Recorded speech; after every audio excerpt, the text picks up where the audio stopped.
Bonjour les amis, bienvenue sur ma chaîne YouTube Récup Idées de Génie.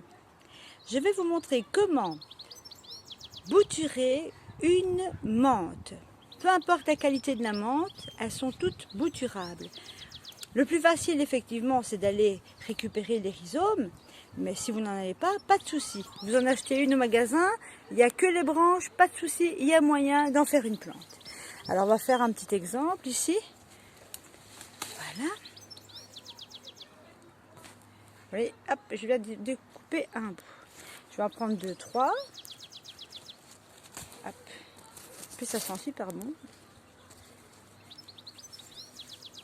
Vous pouvez les prendre un peu partout. Bon, disons que je vais prendre les un petit peu plus grosses, mais dans tous les cas de figure, ça fonctionne bien. Et alors, ce qui est intéressant, vous voyez, dans le bac ici, j'ai mélangé les menthes avec des framboisiers parce qu'elles s'autoprotègent. Et alors, sinon, si vous mettez de la menthe, par exemple, en plein terrain, c'est tellement envahissant que vous allez en avoir partout. Donc moi, je préfère la concentrer dans des bacs. Alors, on se retrouve juste après pour bouturer.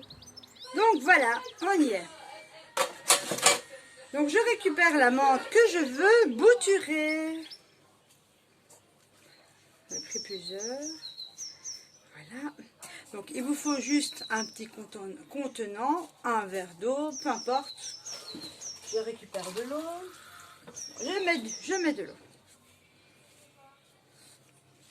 Alors on va aller retirer les feuilles.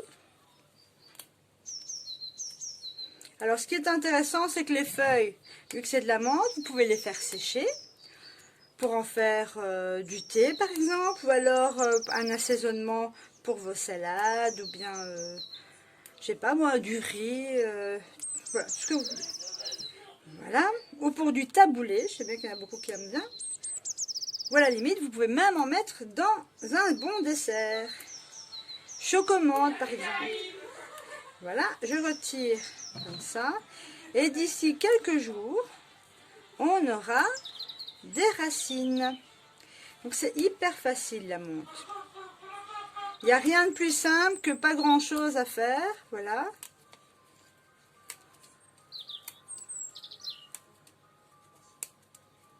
Voilà.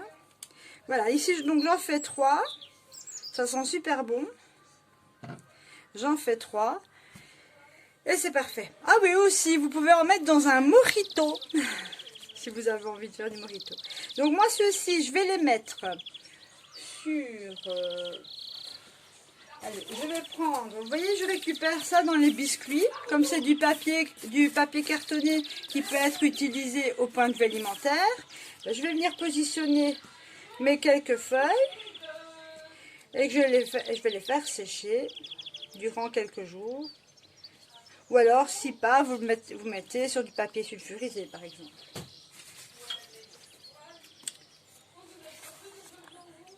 Voilà. Ça, je mets de côté. Je le mets près d'une fenêtre. Et comme ça, on peut venir mettre tout ça là-dessus. Vous voyez? Ou alors, je vous dis, sur du papier sulfurisé, c'est très faisable. Vous laissez quelques jours comme ça, sécher. L'idéal, ce sera en extérieur sous le soleil, mais bon, comme il y a du vent, ça risque de s'envoler, donc ça ne va pas être évident. Donc voilà, moi je le mets à l'intérieur, et voilà. Et voilà, c'est parfait. Donc on se retrouve dans quelques temps pour l'évolution. En attendant, vous savez déjà comment commencer à bouturer vos plantes de menthe. Voilà les amis, si ma vidéo vous a plu, merci de liker. Et surtout, portez-vous bien. À bientôt. Donc voilà. 2 semaines après avoir mis les boutures de menthe dans de l'eau. Alors, on va voir un petit peu. Après 2 semaines. Vous voyez? Ah oui, regardez. Il y a des racines. Donc, j'ai préparé 3 petits pots dans lesquels je fais des petits trous. Et je viens mettre... Hop. J'enfonce ça. Et voilà. Ça va dire que mes boutures sont prêtes. Voilà.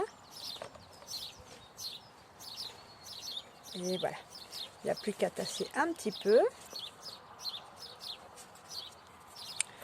je récupère le restant d'eau, pas de gaspille.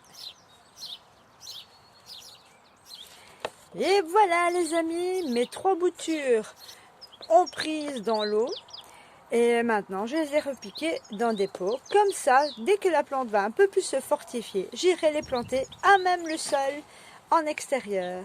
Voilà les amis, portez-vous bien, à bientôt!